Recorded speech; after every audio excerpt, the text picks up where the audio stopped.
석혜원 작가의 한국 경제 성장사. 독일과 베트남에서 흘린 피, 땀, 눈물. 공장을 짓고 도로와 항구 같은 사회 간접 자본, 도로, 철도, 비행장 등 사회 기반 시설을 건설하려면 이를 추진할 돈이 필요해요. 정부는 원조 물품을 보내준 미국에 경제 개발을 위한 자금을 빌려달라고 요청했죠. 하지만 군대를 이용해 정권을 잡은 대통령을 못마땅하게 여긴 미국은 이를 거절했어요. 궁여지책으로 국민의 저축을 장려해서 자금을 마련해 보려 했지만 끼니도 해결하기 어려운 국민들에게는 저축할 여유가 없었어요. 이런 상황에서 겨우겨우 자금을 마련한 우리나라의 눈물겨운 사연을 알아봐요. 독일 탄광과 병원서 찾은 개발 자금. 1964년 12월 10일 독일 루르 지방의 함부른 탄광회사 강당. 한순간 울음바다가 됐어요.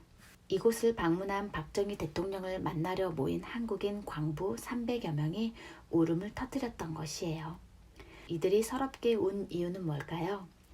우리나라가 경제개발 자금을 마련하기 위해 전전긍긍할 때 서독, 당시 독일은 자유진영에 속한 서독과 공산진영에 속한 동독으로 나뉘었어요. 서독 정부가 1억 5천만 마르크, 약 3천만 달러를 빌려주겠다고 했어요. 그런데 한국 정부가 돈을 갚지 못할 경우를 대비해 지급 보증이 필요하다는 조건이 있었죠. 지급 보증이란 빌린 쪽에서 빚을 갚지 못하면 보증을 선 쪽에서 대신 갚아준다는 약속을 명시한 증서예요. 한국을 위해 지급 보증을 해줄 나라를 찾지 못하자 결국 다른 방법을 선택합니다. 한국인 광부 5,000명과 간호사 2,000명을 소독으로 파견하기로 한 거죠. 이 계약을 적은 서류는 이들이 일한 대가로 받은 급여의 일부는 독일 코메르츠 은행에 3년간 예치한다는 문구가 있었습니다. 만약 한국 정부가 빚을 갚지 못하면 한국인 광부와 간호사들은 예치한 돈을 찾을 수 없다는 조건으로 돈을 빌릴 수 있었어요. 1962년 간호학생 20여 명을 시작으로 1976년까지 1만 명이 넘는 간호사들이 한국을 떠나 소독의 병원에서 일했어요. 1963년부터 1978년까지 7,800명에 이르는 광부들이 소독으로 일하러 떠났죠. 간호사들은 말이 서툴러 병원의 청소나 빨래 같은 허드렛 일을 도맡아 하며 고생했고, 광부들은 지하 1,000m 탄광에서 30도가 넘는 무더위를 견디며 일했습니다.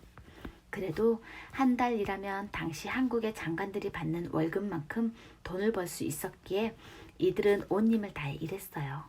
당시 한국의 1인당 국민소득은 169달러, 국민 총생산 GDP는 52억 달러였던 1968년 한 해 동안 독일에서 일하는 광부가 간호사가 국내로 보낸 돈은 약 5천만 달러였어요.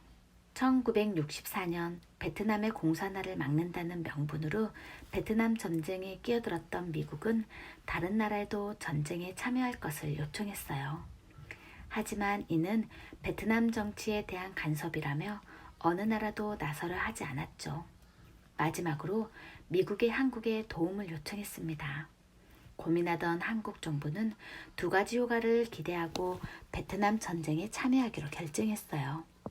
군대 파견은 한국이 미국의 동맹국임을 행동으로 보여주는 일이라 정치적 지지를 얻을 수 있고, 전쟁 물자를 팔거나 군인과 근로자들이 급여를 받으면 경제개발 자금을 확보할 수 있다고 본 거예요.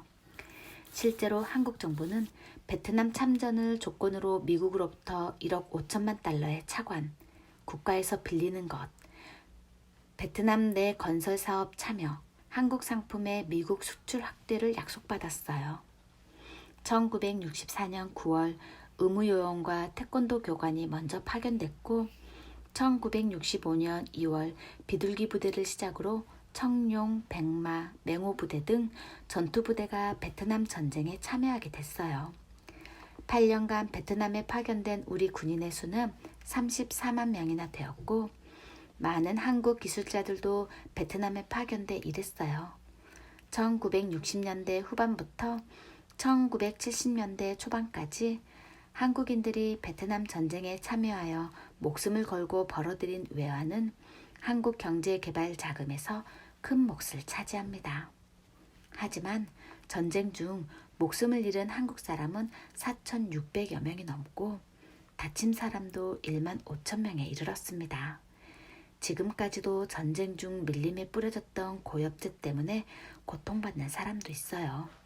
전쟁 중에 벌어진 민간인의 죽음을 둘러싼 논란도 이어지고 있어요. 우리가 역사의 양면을 모두 공부해야 하는 이유죠.